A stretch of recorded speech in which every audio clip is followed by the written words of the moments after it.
இயேசு தெய்வம்னு தெரியாது. அப்ப நான் சொன்னேன், இத்தனை தெய்வத்தை அடுக்கடுக்கா கும்பிடுறோமே, ஆனா நம்ம கஷ்டத்துல காப்பாத்துறதுக்கு பேர் தானே தெய்வம். அந்த தெய்வம் என் கஷ்டத்துல கண்ணியோடு கத்தி கத்தி கூப்பிடுறேன்.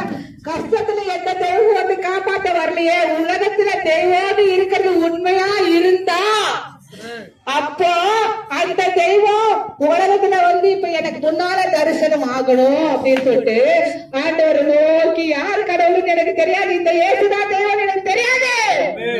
ஆனா அந்த நேரத்துல தெய்வத்தை தேடினேன். அந்த பூட்ட வீட்டுல தலை போட்ட அறையில ஆண்டவராக இயேசு மகாராஜா என்னை தேடி வந்தாரு. நான் அவரை தேடி போல, அவர் என்ன தேடி வந்தாரு.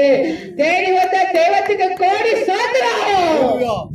அந்த தெய்வம் வந்து பூட்ட வீட்டுல அப்படியே வெள்ள டிரெஸ் போட்டுட்டு சுட்ட சுட்ட முடியா அப்படியா ரோஸ் கலர்ல ஆண்டவராக இயேசு, ஆண்டவராக இயேசு, அந்த இயேசு என்ன தேடி வந்து அப்படியே கூப்பிட்ட தளத்துல இறங்கி நான் கூப்பிட்ட நேரத்துல மகளே என்று எனக்கு மறு உத்தரவு கொடுத்த மன்னவன் இயேசுக்கு ஸ்தோத்திரம். மகளே என்று எனக்கு ஒரு தகப்பன் கூப்பிட்டாரு. அவர் மட்டும் அன்னைக்கு மகளேன்னு கூப்பிடல, நான் எங்கேயோ செத்து போட்டு விடுத்திருப்பது. இன்னைக்கு நான் சாகாமல் பிழைத்திருக்கும் என் தேவனை சுத்த அல்லேலூயா. அப்படிப்பட்ட தெய்வத்தை நாங்கெல்லாம் ஆராதிச்சு சந்தோஷப்பட்டோம். கடவுள் எங்க வாழ்க்கையில தேடி வந்த உடனே எங்களுக்கு நிம்மதியா தேடி வந்துச்சு, எல்லாமே தேடி வந்துச்சு. ஆனா என் கடவுள் மட்டும் ரட்சிக்கப்படாம இருந்தாரு. அந்த ரட்சிக்கப்படாம இருந்த கடவுளுக்காக அனுதினமும் எங்களை தொட்ட இயேசுவே, என் கடவுளை தொடுத ராஜாவே ஒவ்வொரு நாளும் கதறி கதறி ஜெபிப்பேன்.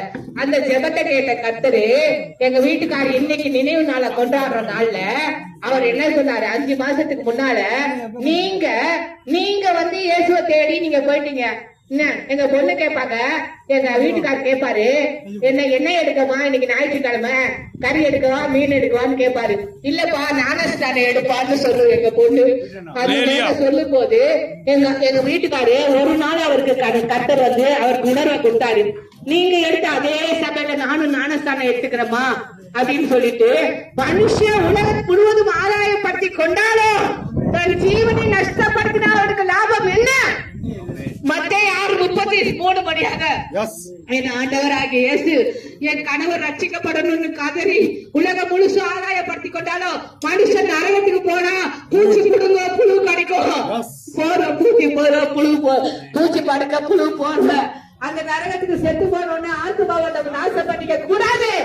அதனால என் கணவர் அதே சீயோன் சபையில வந்து ரட்சிப்பின் வஸ்திரத்தை தரித்து கொண்டு ஞானஸ்தானம் எடுத்து 5 மாசம் அன்பா அந்த இயேசுவோட கூட வாழ்ந்து, அதுக்கப்புறம் 5வது மாசத்துல அது நிறைவுக்கு வர நேரத்துல கர்த்தரிடத்துல அவர் சென்று விட்டார்.